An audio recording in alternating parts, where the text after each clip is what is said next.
कल जैसा कि हम सभी ने देखा कि बीपीएससी 67th की परीक्षा यानी प्रीलिम्स जो थी कल पिछले दिन यानी 8 मई 2022 को हुई है। और अभी अभी हमने देखा भी कल शाम में बिहार सरकार ने एक्शन भी लिया, क्योंकि कुंवर सिंह कॉलेज आरा में ये क्वेश्चंस लीक होने के कारण अंततः 67 बीपीएससी को रद्द कर दी गई है। चूँकि इसमें हम देखेंगे जो कुछ क्वेश्चंस इसमें दिए गए हैं, छोटे छोटे वीडियो के आधार पर मैं सारे क्वेश्चंस को एनालिसिस आपको दूंगा, छोटे छोटे वीडियो के द्वारा दूंगा। और एक दिन फिर पूरी जो पॉलिटी और इकोनॉमिक्स और हिस्ट्री ये तीनों को मिला करके मैं एक बार आपको पूरे एनालिसिस दे दूंगा। तो जैसा कि इसमें क्वेश्चन पूछा था सेट नंबर ए के यदि देखा जाए तो सेट नंबर ए में 103 नंबर का क्वेश्चन 103 देखा जाए तो 103 नंबर में क्वेश्चन आया है national extension service. National extension service के बारे में पूछा है कि नेशनल एक्सटेंशन सर्विस की स्थापना आई थिंक प्रारंभ कब किया गया, यानी लॉन्चिंग की बात कर रहे हैं, लॉन्चिंग कब किया गया था। चूँकि देखा जाए तो यह अप्रैल 1953 में नेशनल एक्सटेंशन सर्विस प्रोग्राम जो थी ये भारत सरकार के द्वारा फॉर्मुलेट किया गया था। अप्रैल 1953 में इसको फॉर्मुलेट की गई थी, लेकिन इसको इनॉग्रेट जो किया गया, प्रारंभ जो की गई भारत में, वह 2 अक्टूबर 1953 को किया गया। क्योंकि हम सभी को पता है कि 2 अक्टूबर गांधी जयंती है और 2 अक्टूबर 1953 को ही भारत में नेशनल एक्सटेंशन सर्विस को फॉर्मुलेट किया गया।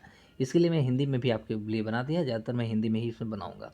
तो सबसे पहले अप्रैल 1953 में इसे बनाया गया, अप्रैल में तैयार की गई, लेकिन अंततः इसको उद्घाटन जो किया गया, जो आपके एग्जाम में क्वेश्चन पूछा है, 2 अक्टूबर 1953 को इसको उद्घाटन की गई। इसका गठन तब हुआ जब भारत सरकार ने को ऐसा महसूस हुआ कि जो हमारा कम्युनिटी डेवलपमेंट जो कार्यक्रम, यानी जिसको हम बोलते हैं सामुदायिक विकास कार्यक्रम, तो कम्युनिटी विकास कार्यक्रम जो थी यह 1952 में इसको बनाया गया था और धन की कमी के कारण पूरे भारत में इसे लागू नहीं किया गया था। दिस वाज द क्राइसिस, है ना।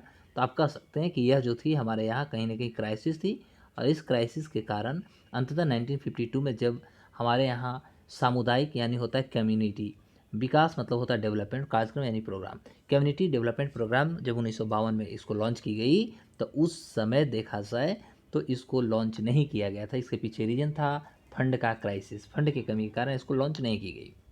लेकिन जो नेशनल एक्सटेंशन जो सर्विस था इसका गठन फिर किया गया, और चूंकि हम कह सकते हैं कि यह सेल्फ हेल्प जो ग्रुप्स होते हैं, कह सकते हैं सेल्फ हेल्प के प्रयास के आधार पर इस विकासात्मक कार्य को आगे बढ़ाने की कोशिश किया गया। चूँकि हम कह सकते हैं कि पैसा की जो अवेलेबिलिटी थी, यानी पैसा के उपलब्धता के साथ इसे 3 साल की राशि के लिए शुरू से ही लॉन्च किया गया था कि हम इसको 3 साल के लिए भारत में इसको लॉन्च करेंगे, 3 साल इसको हम एक्सटेंड करेंगे। और इसमें कृषि, एग्रीकल्चर और एग्रीकल्चर से रिलेटेड जितने भी एलाइड सेक्टर्स होते हैं जिसको कृषि संबद्ध क्षेत्र बोलते हैं, हमारा रूरल जो कम्युनिकेशंस होता है जिसको ग्रामीण संचार बोलते हैं, उस जो हमारा सामाजिक शिक्षा होती है यानी सोशल एजुकेशन, इस पे जोर देने के लिए प्रति ब्लॉक 4.5 लाख रुपया का भारत सरकार ने इसमें एक्सटेंशंस दिया। ओके, तो इस एक्सटेंशंस के आधार पर अंततः हम कह सकते हैं नेशनल एक्सटेंशन सर्विस का स्थापना कर दिया जाता है।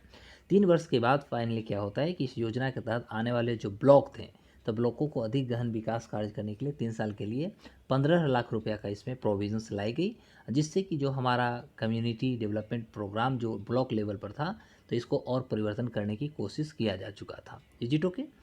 फिर हम देख सकते हैं कि 1957 में भारत सरकार के सामुदायिक विकास क्रम और राष्ट्रीय विस्तार सेवा के कामकाज की जांच करने के लिए, बेहतर बनाने के तरीके सुझाने के लिए अंततः बलवंत राय मेहता कमेटी का गठन किया गया। चूँकि हम सभी को पता है कि बलवंत राय मेहता कमेटी जो थी यह त्रिस्तरीय 3 स्तरीय पंचायत समिति का गठन के सुझाव भी भारत को दिए थे, और इन्हीं के सुझाव के आधार पर भारत में पंचायती राज का गठन भी किया गया था। और फाइनली हमने देखा कि 73वां संविधान संशोधन के द्वारा 1993 में अंततः पंचायती राज को संवैधानिक कह सकते हैं स्टेटस भी दिया जा चुका है।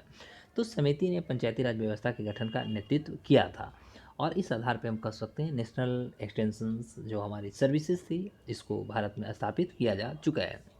इसके अलावा भी आप ये सारे खबरें के लिए आप टेलीग्राम चैनल पे भी हमें जुड़ सकते हैं, यूपीएससी विद अशोक दुबे कर करके आप ढूंढेंगे तो मिल जाएगा, और ये सारे विस्तार से आपको एक एक प्रश्नों का एनालिसिस में एवरी डे आपको देते रहूँगा। तब तक के लिए नमस्कार, बाय बाय।